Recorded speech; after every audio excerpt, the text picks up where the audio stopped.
days ago, Amazon's market valuation crossed $3 trillion. That milestone places the company in an elite tier of only 5 entities in the history of the stock market to ever reach that size. It is a stark contrast from the year 2001. Back then, the company lost money so rapidly that Wall Street nicknamed it Amazon.bomb, and investors watched the stock price bottom out at $6 a share. Most people assume this current valuation is powered by the millions of packages shipped to doorsteps every day.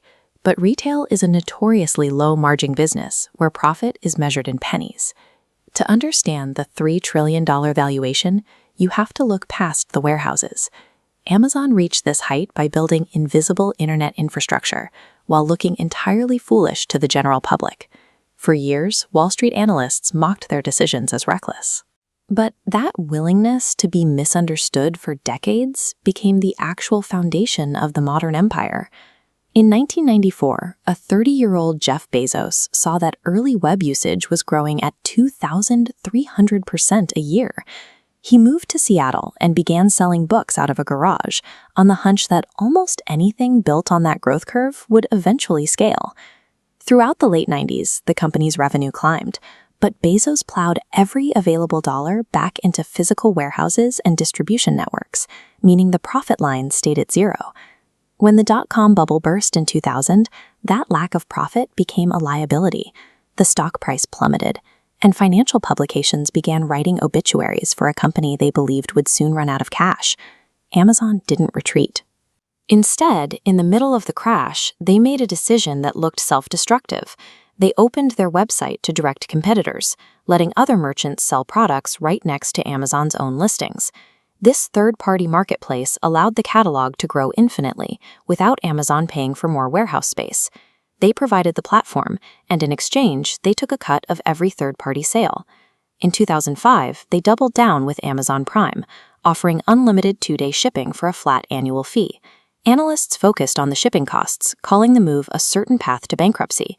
Prime wasn't a logistics play, it was a psychological one. Once a customer paid that annual fee, they stopped comparison shopping. They defaulted to Amazon because the shipping was already paid for. In 2006, the company launched Amazon Web Services. They had built excess server capacity to handle holiday traffic spikes, and they decided to rent out that idle computing power to anyone with a credit card.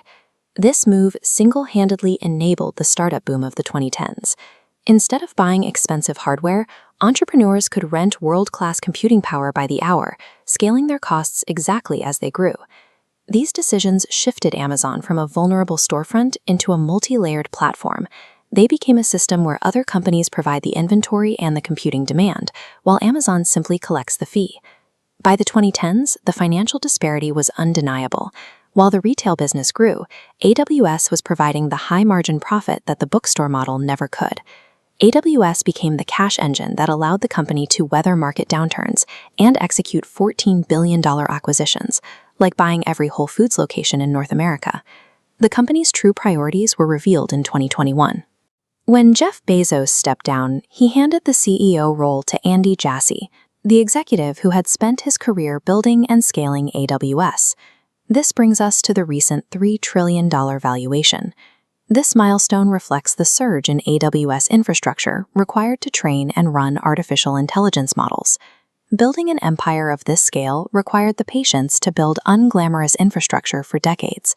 For most of the public, Amazon is a physical empire, a sprawling logistics network that drops cardboard boxes on our porches and streams movies into our living rooms. They cemented that brick-and-mortar reputation with massive real-world purchases, dropping $13.7 billion in cash for Whole Foods in 2017 and another $8.5 billion for MGM Studios. However, the financial reality of the corporation is far different. The business that almost went bankrupt selling physical paperbacks is now more profitable from renting out access to invisible computer infrastructure than it is from selling literally everything else it sells combined. That hidden profit engine is Amazon Web Services, or AWS. Moving physical inventory across the globe requires massive overhead and operates on remarkably tight margins. Leasing data storage and computing power provides a high-margin alternative with massive upside. To understand how Amazon added $2 trillion to its valuation in just a few short years, we have to look past the shopping cart and track the servers. In the late 2010s, Amazon expanded in every direction at once, a notoriously expensive campaign subsidized by the quiet, steady cash flow coming out of AWS. By September 4, 2018, that aggressive expansion pushed the stock across a $1 trillion market cap, the second company ever to reach that milestone. The stock dipped back down shortly after, but when global online shopping exploded during 2020, Amazon surged back over the trillion mark, closing out the year past $1.6 trillion. While the sudden surge in home deliveries generated the headlines, AWS provided the essential financial safety net that allowed the corporation to operate without collapsing. In 2021, Jeff Bezos officially stepped down as CEO, concluding his run as the leader of the company's retail-focused founding era. He handed the reins to Andy Jassy, an executive without a retail background, who had spent his career building AWS from its inception. Choosing the head of a server rental division to run the world's largest consumer retailer reveals exactly where the board believed the company's true long-term value lived. The following year brought a rare decline. As post-pandemic shopping cooled down and the broader tech sector sold off, Amazon's valuation fell. But then, the global explosion of artificial intelligence created an insatiable demand for computing infrastructure, and AWS growth accelerated again. Driven by AI computing demand, quarterly cloud revenue spiked to $42.2 billion, its fastest growth in years. That segment pushed total company revenue past $200 billion for the first time. But even more telling is the AWS backlog, $496 billion in contracted, yet-to-be-delivered computing revenue. This massive influx of AI demand forced the stock past the $2 trillion mark. It took just 2 more years to reach the $3 trillion.